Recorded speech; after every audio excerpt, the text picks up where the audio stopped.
Hi everybody, this is Cheryl Richardson and it's time for Facebook Live. I'm really glad to be here with you. It might be a little bit early, a minute or two early, but I thought I would just start and say hello to those of you who join early. We've had a balmy day today. It was 50 degrees, and after 2 weeks of 0 and sometimes 20 or 30 below 0, this feels like summer. It was a beautiful day. The sun was out and all the snow is melting and the ice is melting, which is a good thing because it's been really icy here. So yeah, I'm a happy gal. I needed a few days. It's going to get cold again, but I'll take a few days of warmth just to help us get through the winter. And as you can see, my Christmas tree's still up. You'll probably see that for the next month or two even.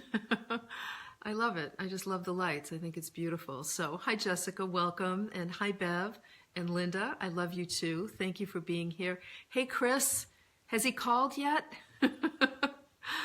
I told Michael the other day, I said, Chris is still waiting for you to call. And he laughed. He got such a kick out of that. Hi there. So tonight, hopefully people will be well behaved. I know all of you typically are.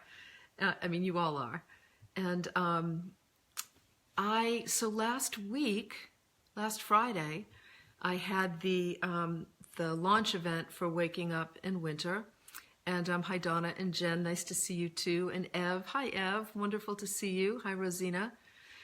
It was Friday night. Hi Colleen. Friday night, Colleen was there with her husband Jim. Very handsome man, by the way, Colleen. And Cynthia, welcome. So I had the launch event for Waking Up in Winter on Friday night. And it was freezing cold. I mean, it was crazy cold. So much so that when I know I wrote in the blog that when I was getting ready in the afternoon, I had gone out to do something, and when I came back, I actually got stuck in the driveway. The car just slid. We live up on a hill, and the car just slid right into a very big snowbank. And my wonderful landscaper / plow man, Mark Smith, came and helped dig me out so that I could get ready and get to the event on time. And honestly, when I got to the church is where they held it at a big church, the Old South Church, a very old historic church. When I got there, the wind was blowing, and I swear it must have been 20 below 0. And I remember thinking, if I wasn't speaking, I wouldn't be out tonight. So I thought, oh no, I hope people show up. And they did. So many people showed up. It was really wonderful. I think there was maybe a couple hundred people there. And I was just so grateful. And thank you. Thanks, Owen. Yeah, I've been getting a lot of really, really touching feedback about the book.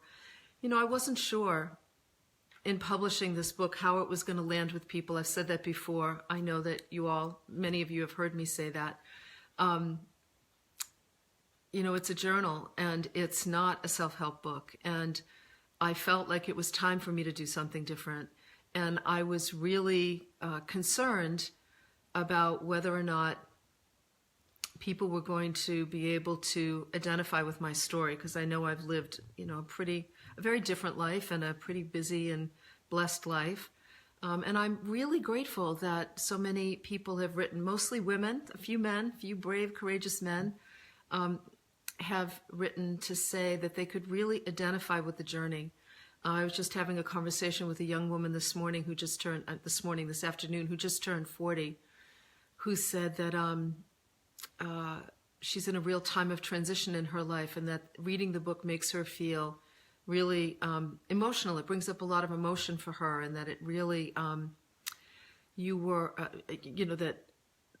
that she was, in reading it, really connecting with the kind of essence of the journey. So I'm grateful. You know, I mostly wanted people to know you're not alone when you reach midlife or when you go through any transition stage in your life, that it can be very scary and uncomfortable and unsettling because you don't know where you're headed. And if you can hang on through the discomfort, you can actually find a deeper and richer life. You know, if you're I mean, if somebody's looking for a quick fix or you're looking for a recipe for how to improve the quality of your life, my other books are probably better.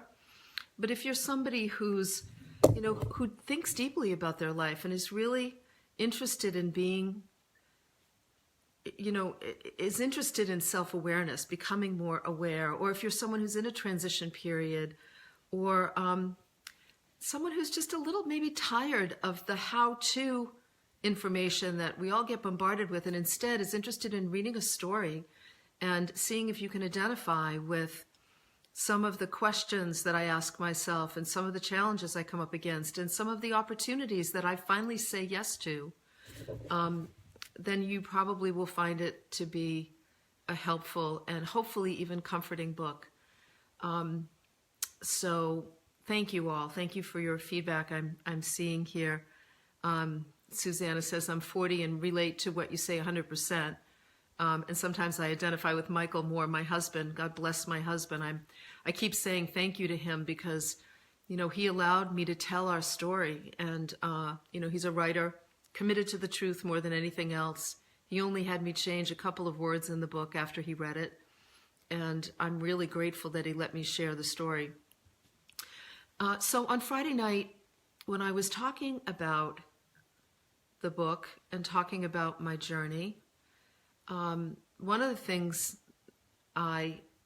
the stories I told was a story I think I've told here before about when Debbie Ford was dying, and how one of the things she said to me was, stop doing things that bore you. And I talked about that because one of the things that happens at midlife for people who are awake in some way, even if you haven't done a lot of personal growth work, there is something about turning 50, or for some people it's 40, some people it's 60, where you just sort of feel like, wow, I've got to really think about my life, and I've got to really, I need to really pay attention to how I'm living my life, and I need to pay attention to the choices that I'm making, and which is a good thing. I think it's a great thing because it forces us to be awake and to be present and to really pay attention to the choices we make. I didn't expect for Debbie to say, don't do things that bore you. And it was a really different way of making choices and decisions in my life. And this was something I spoke about on Friday night. And I want to just sort of bring it up with you here. It's a very interesting exercise to begin asking yourself, am I bored right now? Am I bored with this conversation? Am I bored with this person? Am I bored with the work that I'm doing? Am I bored with whatever it is I'm doing around the house? Am I bored with what I'm reading or what I'm watching on television? I mean, I know it sounds a little strange. It sounds kind of funny. But I'm actually quite surprised at, excuse me, at how many people have said to me that they've really started to ask themselves that question since reading the book, and they're starting to notice that they do more things that really sort of bore them or don't challenge them or excite them or interest them than they realized. And, for me, one of the things that I write about in the book was one of the really hard things to face was some of the work that I was doing that I did well, that I got a lot of acknowledgement for. I was helping people. People felt supported by what I was doing, and I had been doing it a long time. But truth be told, I was kind of bored. And even with some of the speaking that I was doing, where I would travel to a city and I would stand in front of 1,000 people or 2,000 people and deliver a keynote, I always enjoyed the connection I felt with the audience, but so much around that. The driving to the airport, the getting on an airplane, waiting at an airport, getting on an airplane, getting to a hotel, being alone in a hotel, everything up to the moment when I'd get on stage and I'd start to teach was really boring to me. And, once I went beyond 50, it's like I started to keep track of how many hours am I really kind of bored. And not only that, but I also realized, and this was scary to realize, and I'm still seeing it unfold today in my life and in my work.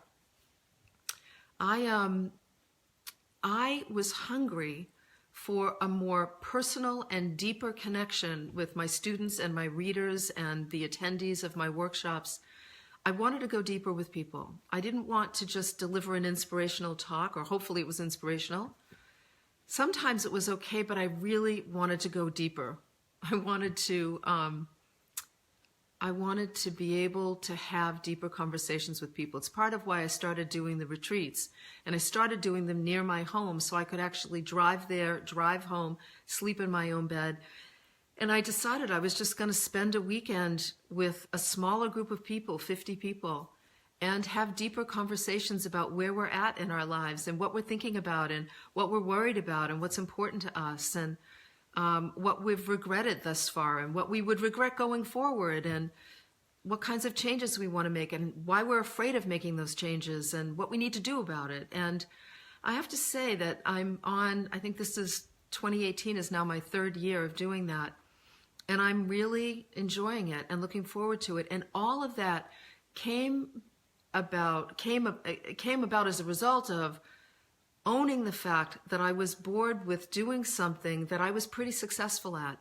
And I think a lot of us in different ways may be very successful. Maybe you have your own business and you've been doing it a long time and you're successful. You have clients, you have customers, and you make good money, and yet it just doesn't make you feel alive.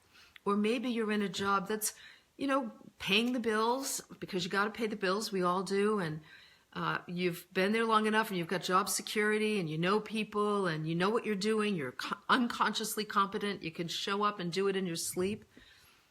And yet you're just bored. I think in some ways, when I think about being bored with something, the flip side of that is really not feeling alive. And that is so much about what Waking Up in Winter is all about, the search for aliveness, the decision to live life fully and in an engaged way that more often than not, although it's not like it happens all the time, but more often than not makes me feel a sense of aliveness and connectedness, both with myself and with other people or with nature or animals or birds or, whatever it is that I'm engaged with. And I think that's what we all want. I know when Michael and I started taking salsa lessons a couple of years ago, I've written a blog about that. We started to take salsa lessons. I gave it to him as a gift. He didn't want to do it. He did it for me because he's a good guy. And here we are 2 years later. And in doing something completely different, we certainly weren't bored. I was actually quite nervous. I think he was too in the beginning. The both of us discovered really important things about ourselves, about our marriage.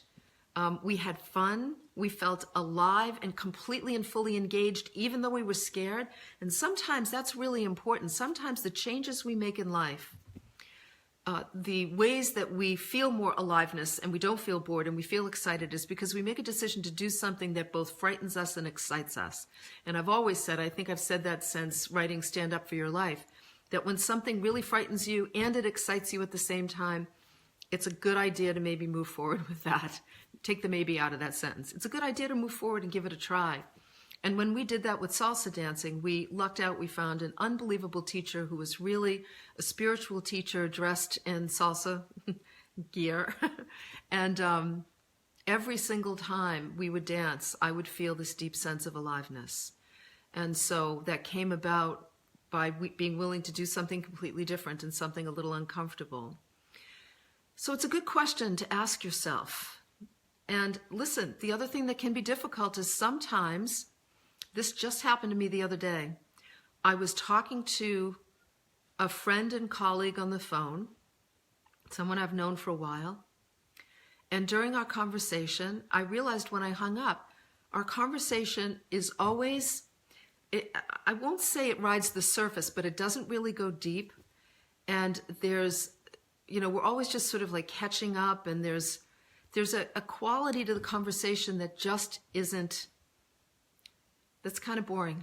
I mean, I'll just be honest with you. And sometimes that's what happens, that when we start to ask ourselves, am I bored? Like, where am I bored in my life? Sometimes what you discover is some of the relationships that you're engaged in need to be upgraded, or not upgraded, that's not what I mean, need to be updated. That's what I want to say. They need to be updated. Like maybe you need to take the conversation to a deeper level, which is what I decided to do with this person.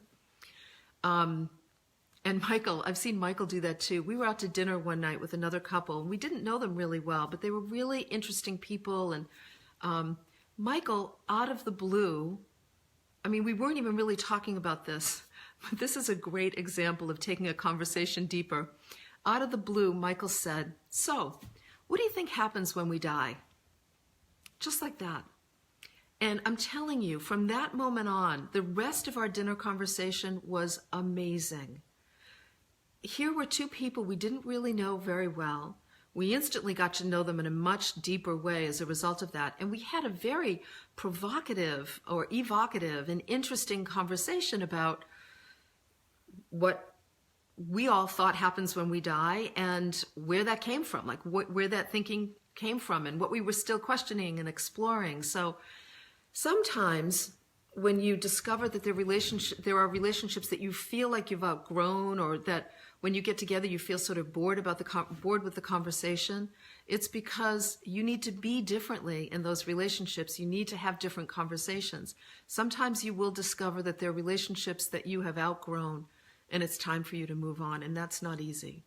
Not easy for you, it's not easy for the people involved, and it's just a part of growing and evolving and making a decision to live more authentically. Sometimes the more we decide to be truthful and honest with ourselves, we want to do that with others as well. And sometimes people just don't want to go there, and it means that you need to just bless them and move on. And I get that that's not easy, but it's necessary if you want to live an engaged and an alive and a life that really honors what really matters to you. So before I start taking some questions, I'll just wrap this up by saying one of the strategies for determining what really matters to you at any given stage in your life, and often it's at a time of transition, is to really just begin to look at, what are you doing that's boring you?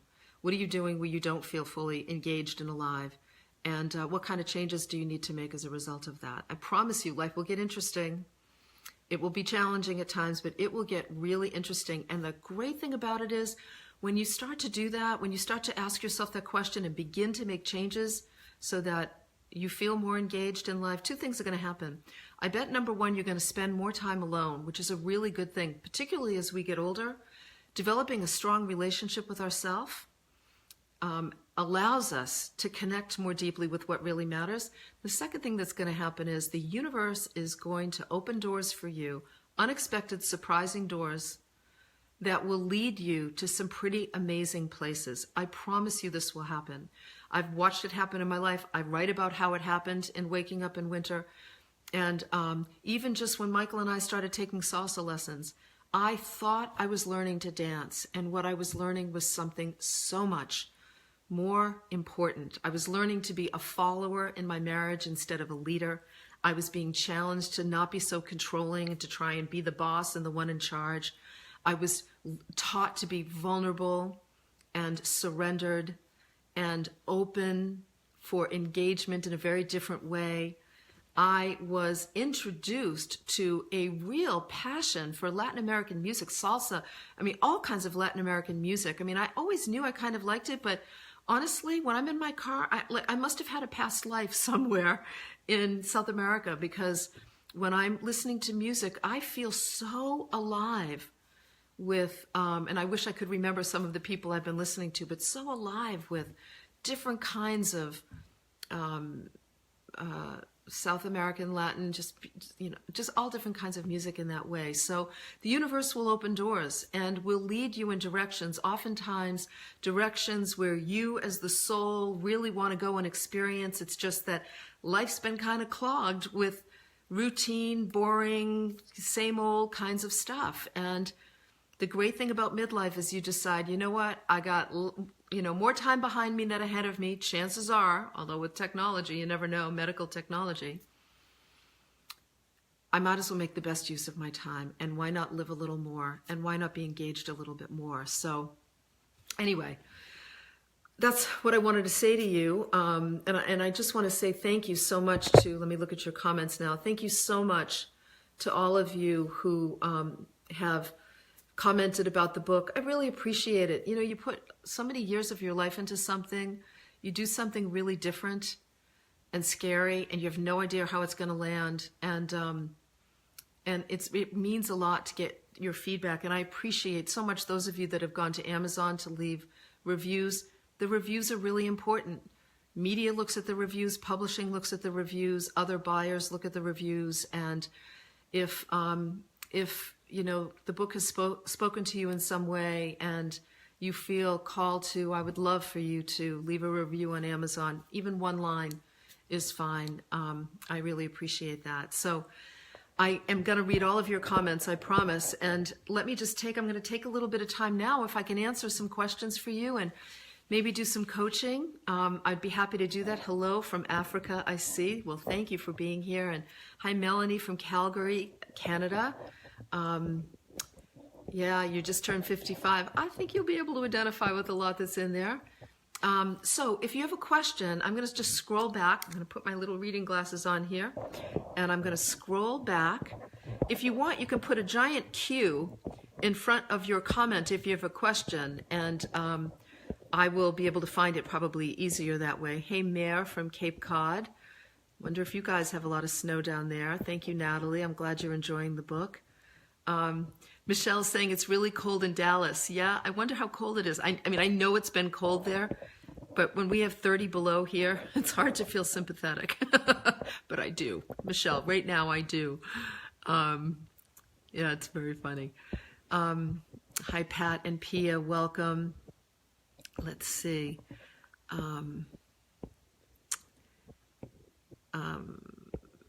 Yeah, you know, it's funny. Preetha says, did you feel the 11 energy today? It was very powerful. It's January 11th.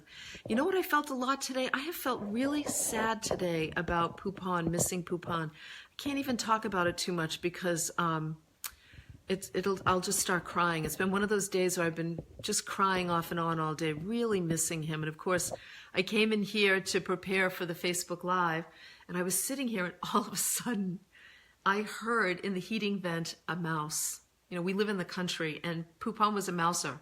We didn't have a lot of mice that came in the house, but we did have some. And I heard something rolling around down there, and I decided that was him saying, hi, I'm still here. I hope that was him. Anyway, let's see. I'm looking for your questions. Oh, thanks, Sharon. So glad you were there last Friday.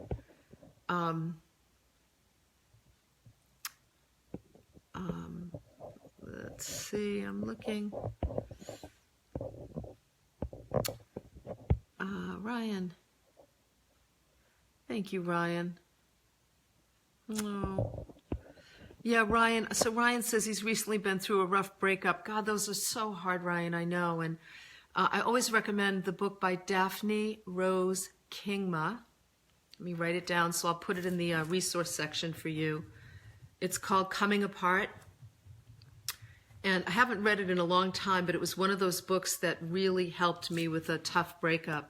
And maybe you've heard me recommend it before, I don't know, but I would really suggest that for you, Ryan. I think it could be really helpful. And you know what else I'm going to do, Ryan? I'm going to put you in my prayer book so that you just get a little extra boost, little extra support, because breakups are one of the hardest things we go through, and they usually lead us to a really powerful new opening in our life. We just got to hang on through the grieving period. Okay, let's see. Hi, Diane Ray. I'm so glad to see you here, sweetheart. It's wonderful to see you. And hi, Kathy. Thank you for being here. And Louie from Las Vegas, New Mexico. Wow, there we go. Let's see. Yeah, Kimberly says she's on the edge of multiple significant life changes and finds that her need for solitude has increased.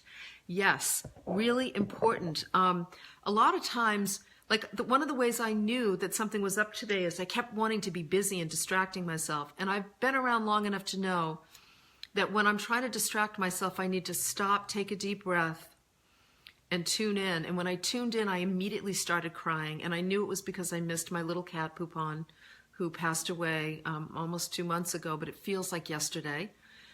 And then every now and then I would just give myself a moment to sit down with a box of Kleenex, take a breath, and just let myself cry. And I spent most of the day alone, and it was exactly what I needed. And that's how we connect more deeply with ourselves and what's important. And keep doing it, Kimberly. It's a really, really good practice, I promise you. Okay, let's see. I'm looking for your questions. There we go, Ryan. So Ryan, I'm so grateful for your work. I have a question I would love some guidance on. I've just gone through a tough breakup and I'm finding it a little tough getting it back to the self-care strategies. I'd appreciate some advice. Okay, so Ryan, I didn't get to your question, but it does make me think of something important. Years ago, many years ago, a friend I met in Al-Anon was a young man who was incredibly helpful to me during a period of time when I had lost a friend and was really going through. So I'd lost a friend who died of cancer, and I also broke up with my boyfriend of 5 years, and we broke up, and it was a really hard breakup. And I remember he said to me, Bill was his name. Sometimes he's on here. Bill said to me, Cheryl, sometimes when we're going through an emotionally painful time, the first thing to go are basic self-care practices.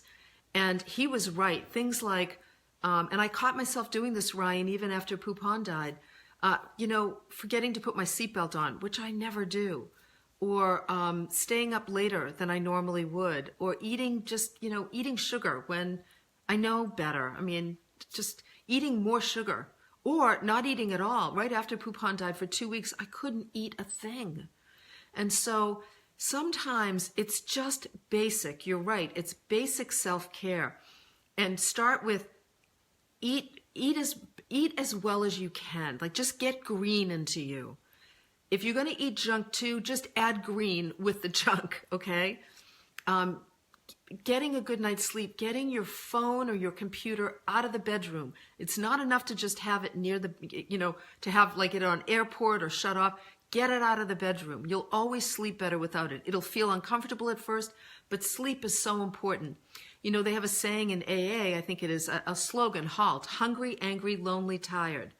Those are the things that always make an emotionally difficult time worse. When you're hungry or not eating well, I would say not nourishing your body well. When you're angry and you don't have a place to express it, you might be angry, but you need safe places to express it. Safe people who just let you vent, journal where you can write it out, pillow that you can punch, which I did when I lost Poupon. I was pissed. And there were times where I would just wail on a pillow because I wanted to kill somebody. I was so angry. Lonely, we need connection with one another, and tired, which is why I bring up sleep. So don't put too much pressure on yourself, Ryan, to do it all. Just the basics. Nourish yourself, sleep, and reach out to people. And I'm glad, thank you so much. I'm so glad you're here, and I'm glad you just reached out to me. And hopefully being in the prayer book will help a little bit. Teresa says, I thought I heard you mention you're possibly going to publish more journals, like a series. Yeah, Teresa, that was the plan when, I know enough not to make plans because you never know what life has in store. However, part of the reason, I ask people to please, if you like the book, to put a review on Amazon and to tell other people about it is because I'm really waiting to see. This was a very different format, and I'm waiting to see. I have the next journal after this one already written. I just need to go through and edit it. But I'm waiting to see if this format works for people, if people are interested in it, if they want more. And if they do, then I will publish more. The writer in me says, yeah, I'd like to do this for the rest of my life, publish a series of journals. I also know that things change. So I'm going to wait. I'm probably going to wait over the next 3 to 6 months to just see how the book does, how it lands with people, what the reviews are like, and whether people feel like they want to tell other people about it. And if so, then yeah, I'll publish another one. And what I'd love is to just develop a following of people who really feel well served by this format. And if that happens, I'll be publishing more for sure. Okay, let's see. Yeah, Marin, self-care is a major theme for 2018. That's awesome. Yeah, thanks, Ev. Yeah, Juliet, thank you.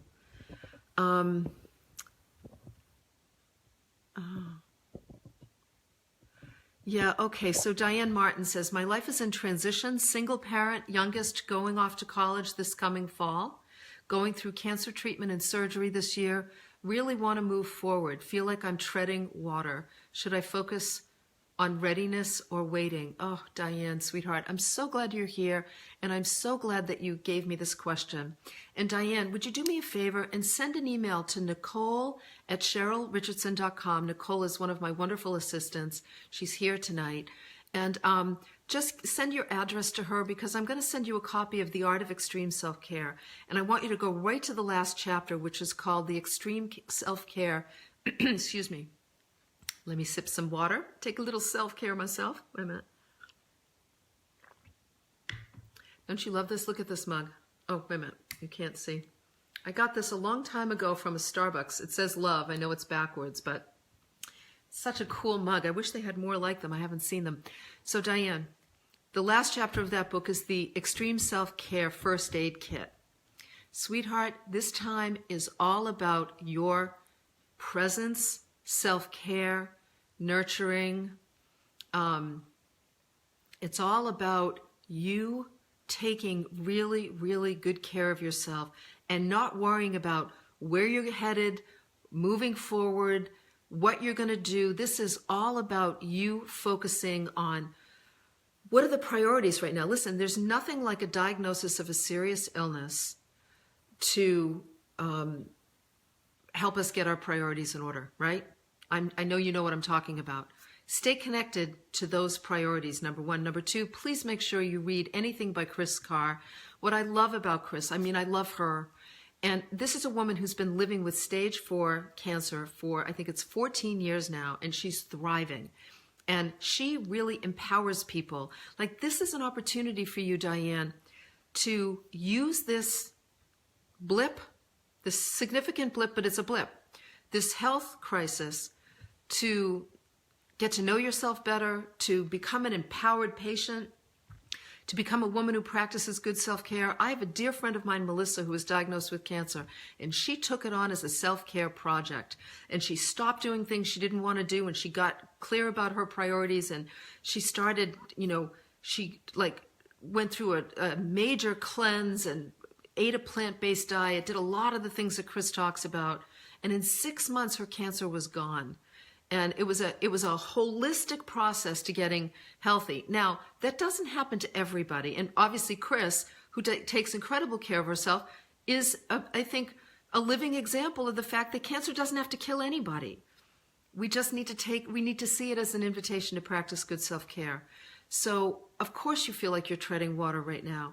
You need to rally a team around you of people who are going to love you and support you. Your readiness is about your self-care.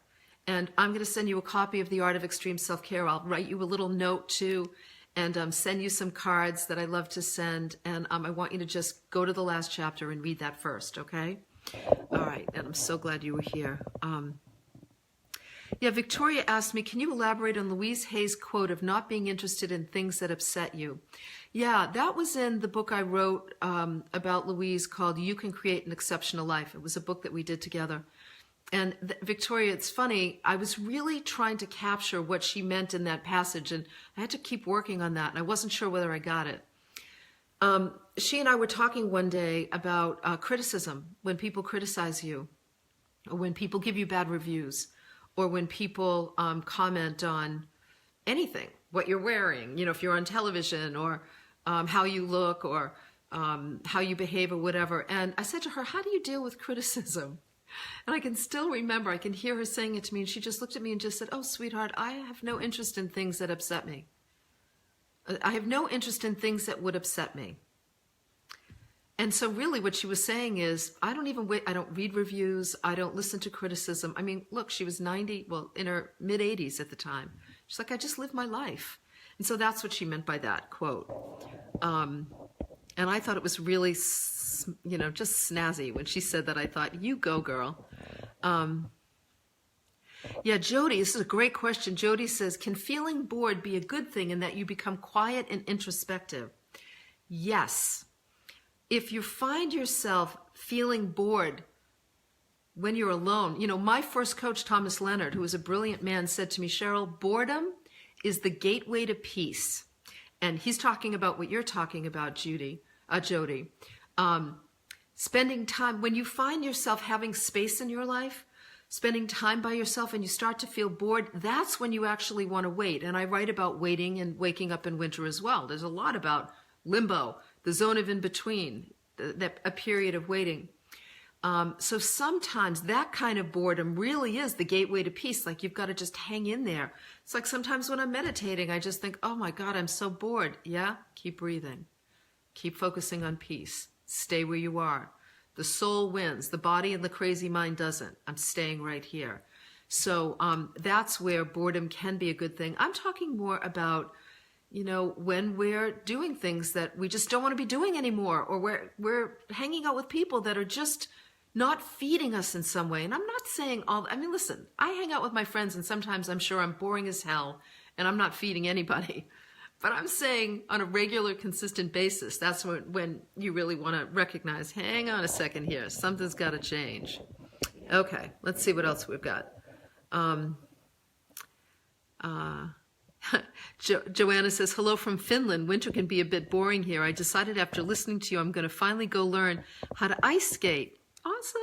With my daughter. She just went today and asked me to go next time. I'm boring by nature. It's in us to challenge that. That's great. Now, that's a great example of what I'm talking about, Joanna. There's been people, I live on a hill by a reservoir, and there's been people ice skating out there. And I said to my husband, Michael, the other day, I wonder if we should go try that. We've got this beautiful reservoir right here, and I haven't ice skated in years. You don't know what you will discover about yourself. You don't know what will happen about your relationship with your daughter if you try something new and different like that. And yeah, you might need to push yourself. I've pushed myself to do a lot of things in the last 2 or 3 years, and it's totally paid off. And it was a result of this journey that I went through. So go, girl. I say go ice skate. Absolutely. Mare says, how do you push your energy to start action towards change if you're stuck? First thing you do is you ask for help. Find somebody who can help you. We can't really push ourselves. It's like people trying to push themselves to lose weight. My husband, Michael, wrote a great book called The Mind-Body Makeover Project. It's all about how you're not lazy, you're not stupid, you're not low energy. There's usually something that's keeping you stuck. And we can't figure that out without talking to somebody, getting an objective perspective. Left to our own devices, most of us can't figure out why we're stuck. So we need the mirroring, the healthy mirroring, the love and the support of other people. Not people who necessarily want to tell you what to do, but people who can just listen deeply and lovingly while you talk through where you feel stuck, because oftentimes you'll figure it out for yourself. And then one small step is all it takes to start building momentum. All right, so let's see. Yeah, thank you, Janice, for that. I appreciate that so much. Let's see, what else? Kellebeck says, how do you emotionally support friends in California who live near floods and mudslides? Pray, pray, pray. I think about Oprah, who I know, who's out there, and just today, I was just sending her love and light. I was looking at some of the pictures, and I was just sending strength and courage and support, loving support. I think that it's important to know that life is energy, and our good thoughts and our prayers and our love being sent to people do something. And also just being there and listening to people, just really supporting people, just letting them have their experience and offering to let them come stay with you if that's what they need, or maybe helping to find some resources or support for them. That can make a big difference too. So, yeah. Lynn, tomorrow is my 57th birthday, sigh. I'm feeling scared. Lynn, usually people feel scared when New Year's comes along or birthdays come along because they're not living the way they want to be living. And I know that as tough as life can be sometimes, I actually am happy to move forward year after year, at least so far, because I feel like my life is authentically mine, even when it's hard. So Lynn, here's what I'm going to do. Send an email to nicole@cherylrichardson.com, and I'm going to send you a copy of Waking Up in Winter as a birthday gift, okay?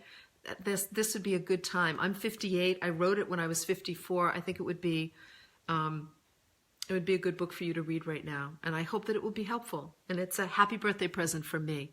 Everything's going to be okay as long as you keep committed to your own growth and self-awareness, I promise you. Okay, let's see.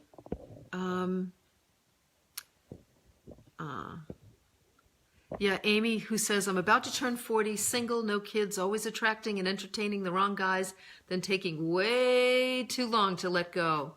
Yeah, the answer, Amy, is good therapy.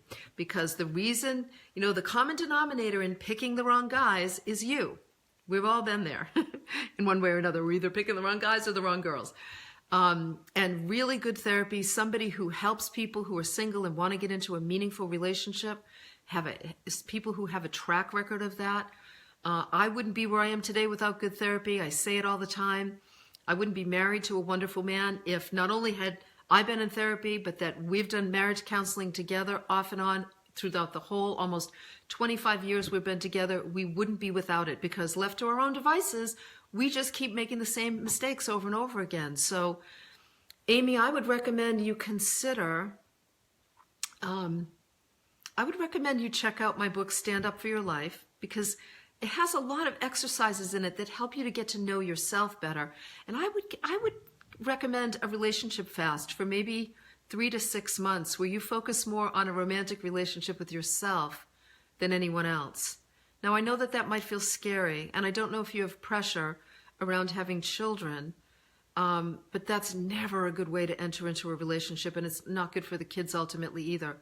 3 to 6 months on your own, good therapy, investing in yourself, that's what you're going to probably need to turn this pattern, and that's just what it is, it's just a pattern, to turn it around. You want to figure out why you keep picking the wrong guys and why you keep sticking around, okay? All right, let's see. We've got just a little bit more time.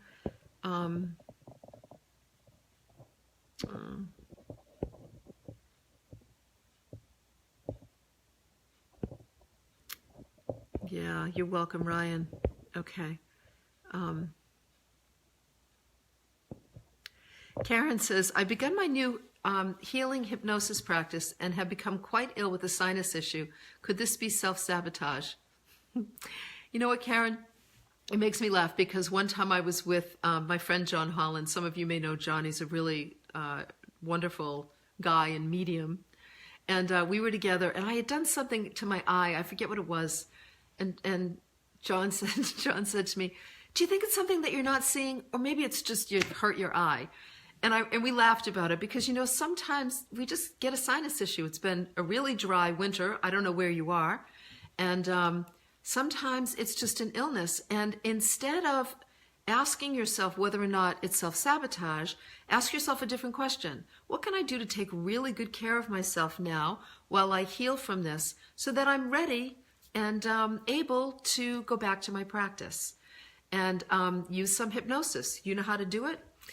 Just today, Nick Ortner, another dear friend who was put out a blog today about a study that was done about a study where they took control groups of people, one group, two groups, and looked at how people responded to being given the flu virus, whether or not they got the flu or a cold, and whether or not I'm so not saying this articulately, I apologize, people. The effect of a positive attitude on whether or not you get the cold or flu. How's that? And they clearly discovered that people with a positive attitude did not get sick, and they were both given the virus.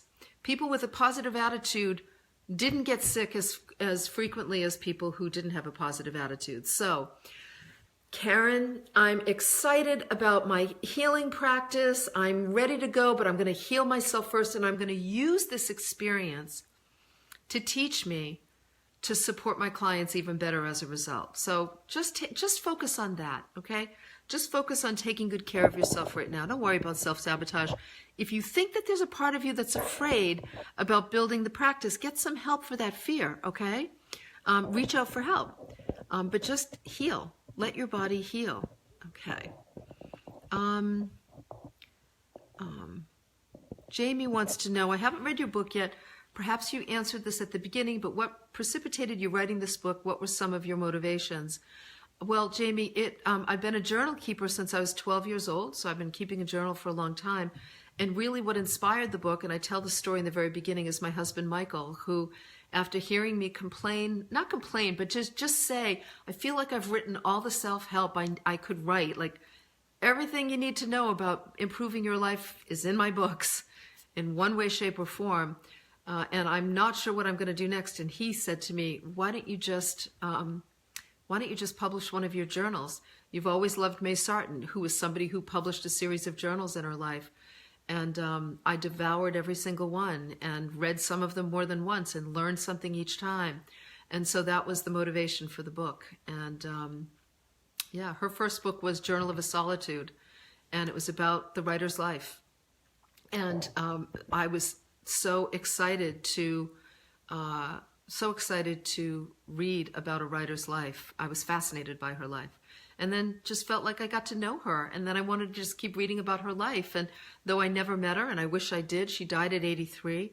I've read all the way up to her last journal, which was called At 83.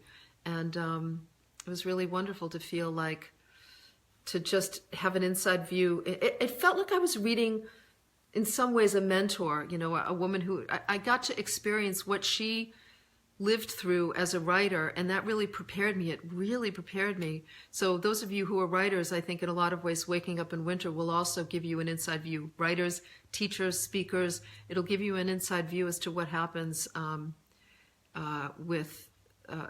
what happens behind the scenes in living this kind of life as well.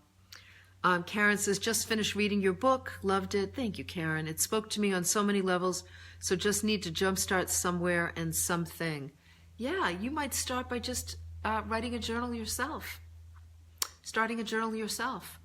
And, yesterday I was in New York. I was taping the Dr. Oz show. I did a couple of segments for them on self-care. And one of the things I talked about at the end of the second segment was a simple exercise that you can do in a journal, keeping a pleasure journal, where just every night you write down 5 things that brought you pleasure that day, or a gratitude journal. Just beginning somewhere so that you get to know yourself better can make a big difference, Karen. And thank you very much. And if you feel so moved, I would love for you to put a review on Amazon. Even just one line would be really helpful. All right, everybody. Thank you all. I know I see all these. I wish I could respond to all of you, but I can't, and it's late. And I told myself I would keep these short because people prefer them shorter. But you know what? Hey, here I am. So thank you for being here with me this week. Those of you in the Arizona area, I just booked Changing Hands Bookstore for January 29th. I'm going to be there. So if you're in the Phoenix, Scottsdale area, come join me. I'll be there talking about the book and reading from some of it. And there's some other cities that we're lining up, Portland, Maine, and Concord, New Hampshire. So just keep tabs on my schedule page at CherylRichardson.com and make sure that you're subscribed to my newsletter there. You'll get you'll be the first to know about any events I do. And for those of you who are waiting for me to pick the book groups, because I talked about, I invited people to, if you bought 5 or more books and you're reading it in a group, you can send proof of purchase. I invited you to send proof of purchase. Those of you who did that, I will be choosing those soon, probably in the next 2 weeks, and you will be finding out, okay? As a matter of fact, Nicole, if you're here, I'm trying to remember, I'm like totally spacing on the email address that I asked people to send a proof of purchase to. So if you could just maybe put that in the comments, I'll post it. I'll get it, and I will post it on this post when I'm done, along with the resource for Ryan and a resource for finding the book. Okay, and the Phoenix talk as well.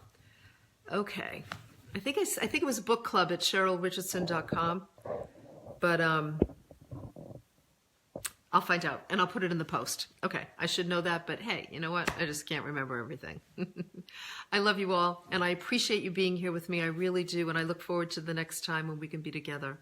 Take good care. Bye.